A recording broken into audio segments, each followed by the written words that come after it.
Contexto económico. Como siempre con Daniel González. ¿Cómo estás, Daniel? Muy buenos días. ¿Qué tal, Manuel? Buenos días a Marcela y a los radioescuchas de Contextos. Pues en el tema económico, hoy sabemos que por el momento sorteamos el tema de los aranceles impuestos a México del 5 y hasta el 25%, ¿no?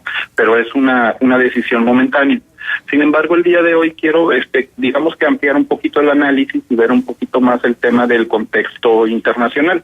Y es que en la sección de finanzas del siglo aparece una nota en donde nos habla de que la Unión Europea y China dan estabilidad al mundo por una relación comercial que ha crecido al orden del 12%, cerrando cifras. Bueno, comparando esta estabilidad y este crecimiento de la relación entre la Unión Europea y China del 12%, lo contrastamos con el crecimiento del comercio que existe entre América del Norte, Estados Unidos, México y Canadá, que también ha tenido un crecimiento esta relación en términos comerciales, pero del orden del 8%.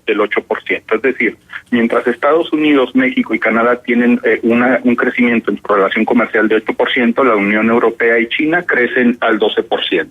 Por otro lado, mientras la proyección de crecimiento para el año pasado en Estados Unidos fue de 2.9%, en China fue de 6.4% y para este año se espera que sea de 6%, mientras que en Estados Unidos sea solo del 2.5%. Y otro indicador para ver la relación entre estas dos economías tiene que ver con la atracción de inversión extranjera directa al cierre del 2018. Estados Unidos atrajo 252 mil millones de dólares, mientras que China 139 mil millones de dólares, básicamente una diferencia de 100 mil millones de dólares, ¿no? En términos porcentuales para nuestros radioescuchas lo podemos ver de otra manera. Mientras que en Estados Unidos la atracción de inversión se redujo en el orden del 9% el año pasado, en China creció un 4%. Y entonces aquí me detengo un poquito para ubicar. La relación con los socios comerciales de China ha mejorado un poquito con sus principales socios, que es la Unión Europea, mientras que en Estados Unidos no ha tenido un crecimiento tan acelerado. Esto va a redundar en las tasas de crecimiento de ambas economías, en donde pues China está creciendo al doble durante el año pasado y se espera que se mantenga así durante este año. Y el otro tema es la inversión extranjera directa. Y todo esto tiene sentido porque después de que se resuelve el conflicto momentáneo, es decir, se resuelve momentáneamente el conflicto entre México y Estados Unidos, inmediatamente después Donald Trump amenaza con aplicar nuevos aranceles a la economía china, ¿no? Y la semana pasada, el 6 de junio, amenaza con imponer aranceles por el orden de los 300 mil millones de dólares a los chinos, ¿no? Inmediatamente después de las declaraciones entre los gobiernos México y norteamericano. Pero debemos recordar, Manuel, que ya antes se había impuesto aranceles a China por el orden de los 50 mil millones de dólares el año pasado y China respondió, y es un tema, bueno, que se está manejando pues de manera constante en una denominada guerra comercial. Pero el otro dato que quisiera resaltar es que en este contexto, esta semana ya el presidente Donald Trump, de hecho el día de ayer, vuelve a hacer otras declaraciones en el terreno de acusar a la Unión Europea de devaluar intencionalmente su moneda para favorecer su comercio y debilitar a la economía norteamericana. No satisfecho con el conflicto que abre con México, no satisfecho con el conflicto que busca extender con los chinos, con el arancel de 300 mil millones de dólares, abre un nuevo frente con la Unión Europea acusándolos de devaluar su moneda para beneficiar el comercio.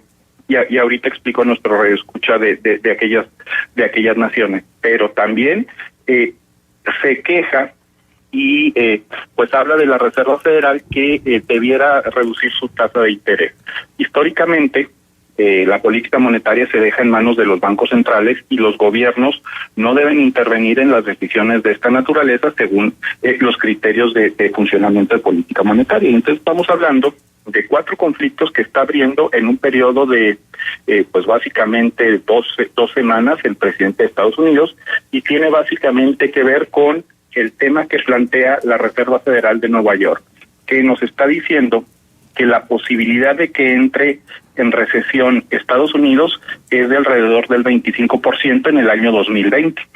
Quizá no represente una amenaza muy importante esta posible recesión en 2020 en Estados Unidos. Sin embargo, la última vez que estuvo tan alto este porcentaje fue en el año 2008 y donde esta incidencia era del 30%, y hoy la Reserva Federal de Nueva York está poniendo este indicador en una posibilidad del 25% para que venga una recesión en Estados Unidos durante el próximo año que impacte a todo el mundo. Entonces, de ahí me parece que tiene que ver todos estos conflictos que se abren en estas 2 semanas con la intención básicamente de buscar la reelección, porque ¿cuál es el punto central?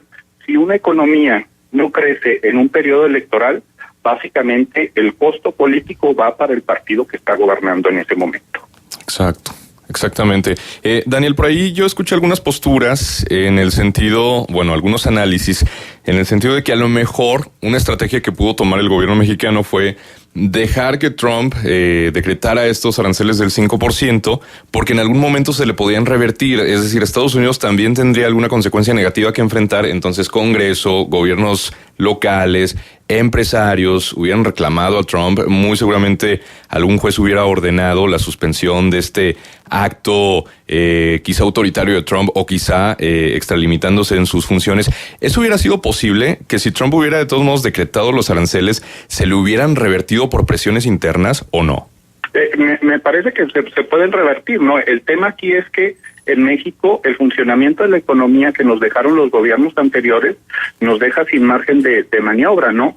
Y lo dice el mismo equipo que fue a negociar el tema de los aranceles de Estados Unidos, que te dice que si se hubieran aplicado estos aranceles del 5%, hubieran tenido un impacto directo del 1.2% en el crecimiento del Producto Interno Bruto, Manuel. Es decir, si estamos proyectando que la economía mexicana va a crecer máximo 1.7%, según los indicadores que está planteando Hacienda, hasta del 1% que manejan otras instituciones, pues prácticamente no hubiésemos tenido crecimiento en el 2019 por parte de la economía mexicana. Sí, el otro impacto es en el tema del empleo, que te decía que una decisión de los aranceles de este 5% iba a tener un impacto en la generación de 1 millón de empleos en la economía mexicana, sí. Y el otro factor es que el tipo de cambio se iba a ir hasta los 21 pesos por dólar. Es decir, sí cabe esa posibilidad de que se le pueda revertir la decisión a Donald Trump en su país, pero México no tenía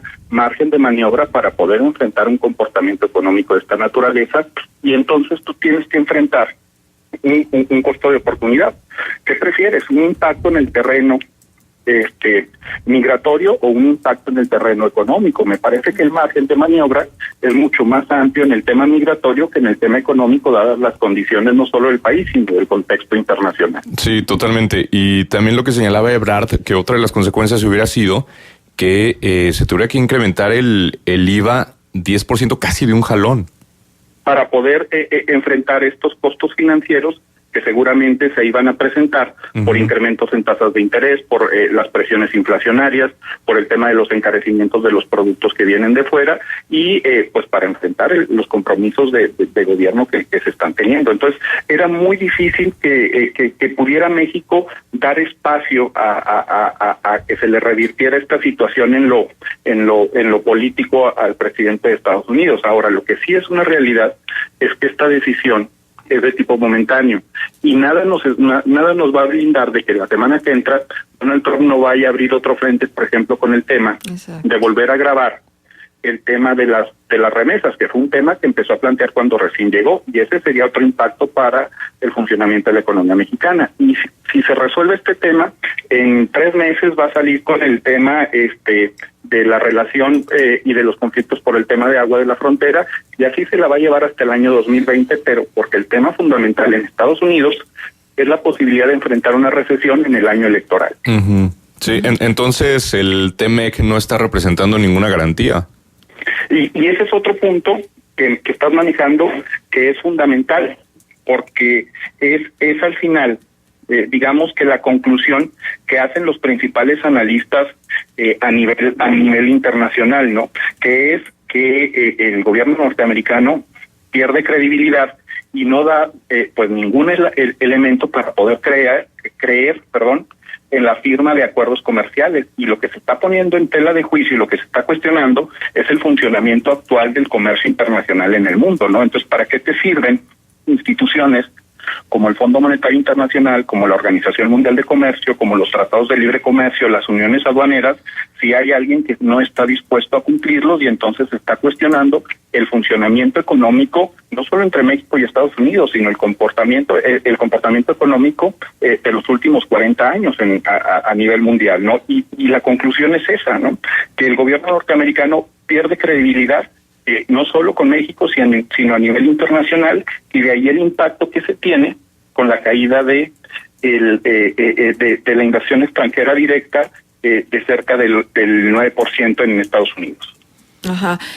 Daniel, déjame preguntarte algo. No me desvío y no me separo, porque finalmente en el tema económico todo está entrelazado. La situación que guarda el aeropuerto de la Ciudad de México, esto que ya se viene anunciando, el Tribunal Federal ordena preservar las obras del Naim en Texcoco, está parado las obras de Santa Lucía. ¿Cómo incide si cuando se suspendió el tema de la construcción del nuevo aeropuerto, el mercado se cimbró de alguna manera, estos anuncios pudieran tener una afectación y la resolución final también? A mí me parece que la resolución final es muy importante, Marcela, porque creo que en lo que hemos coincidido estos últimos años en el intercambio de ideas que hemos tenido es que el principal problema que afecta a la economía mexicana es el tema del Estado de Derecho. Y entonces, si se genera una sanción por parte del poder del poder judicial sobre el funcionamiento y las decisiones que está tomando el poder ejecutivo, y estas a su vez se cumplen, se pueden resolver, digamos que de buena manera, eso va a dar certidumbre a los inversionistas extranjeros y a los inversionistas nacionales. A mí me parecería que el punto medular es que se cumplan este tipo de situaciones que se están presentando en la economía mexicana, porque la principal característica de la certidumbre en una economía es el Estado de Derecho, me parece. Ya. Muy bien, Daniel. Oye, con respecto a la comarca lagunera, esta reunión que hubo de empresarios con el presidente Andrés Manuel López Obrador, obviamente se habló de cuál es, digamos, la posición de la laguna como cuenca lechera. Mucho se habla también de la famosa vocación económica de la región y que habría que apuntalar. Como región, ¿cómo nos encontraríamos o cómo nos evaluarías tú en el terreno nacional?